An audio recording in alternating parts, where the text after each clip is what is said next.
Only a small percentage of my viewers are actually subscribed, so please consider hitting that subscribe button.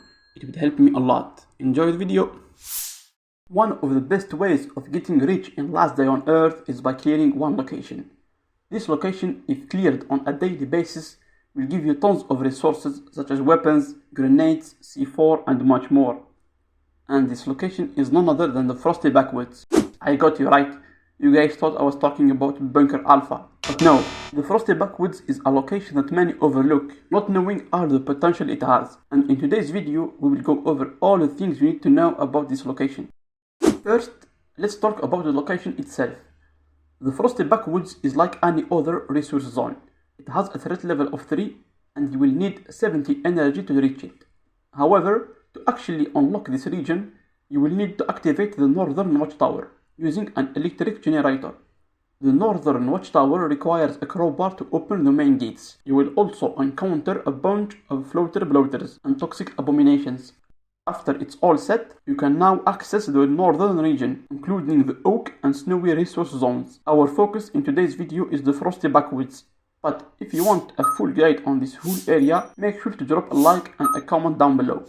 The reasons why Frosty Backwoods is such a great location is because even though it has threat level of 3, it is actually easier than it seems. I would even say that this zone is easier than any other red resource zone. Why, you might ask? First, there is not the usual annoying zombies like toxic spitters. Also, toxic abominations won't spot you from far away, which means that you don't have to worry about getting attacked from nowhere.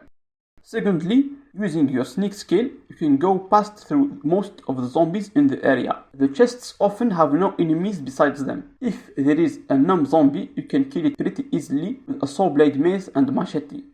On the other hand, if it's a frozen bloater, these have the ability to move and roam around. So, if you wait for a while, they will at some point move away from the chest. Thirdly, the Frosty Backwoods, unlike the normal resource zone, will have special and unique loot chests that can be found if you are lucky enough. These chests will spawn randomly in different variations, most notably the Ruined Tank, which contains high tier loot such as cogs, weapons, armor and red coupons. The only minor inconvenience in this area is the cold, which we will discuss afterwards, the big one and the AI players. The big one you can't really avoid. Leave the zone and reset it.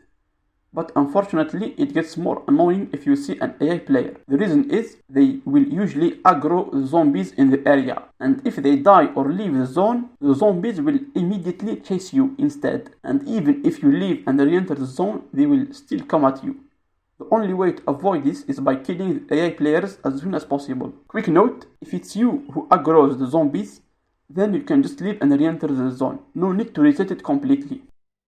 Alright, enough yapping. Let's go over preparation. What you need to survive in the Frosty Backwoods is a set of armor with tactical boots and cap and fur trousers and jacket. This will get you through the cold. Saw blade mace and machetes or katanas, or even crowbars and cleavers. Depends on what mod you have. Add to that a Glock just in case things go south. Bring a few bandages, food, water, even though you will find plenty from the chests. I recommend taking a shower. If you start stinking in the zone, you are cooked, since the whole process revolves around being sneaky. Clean your bike, this will reduce the chances of the big one spawning. And of course, if you want to maximize your chances of finding rare loot, feed your dogs and have those with the blown down treat active.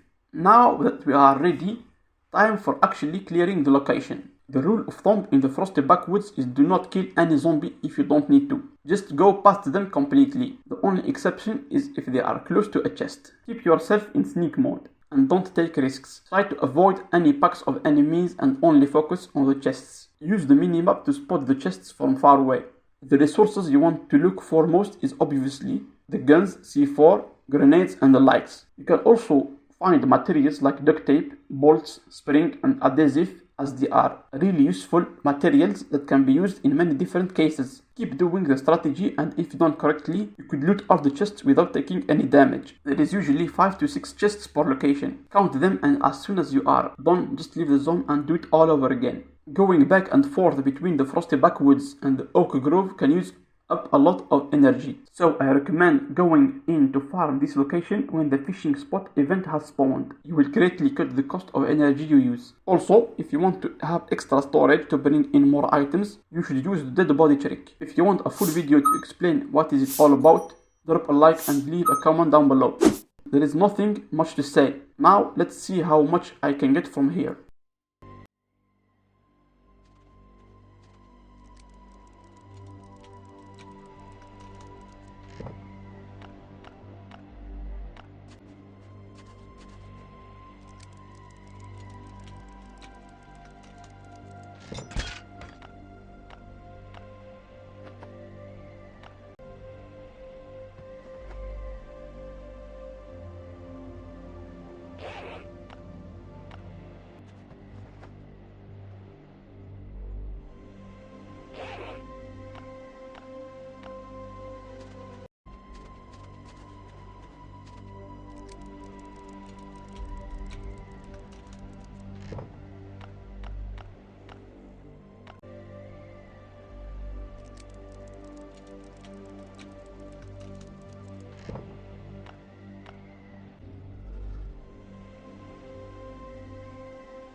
That's how much loot I got in total.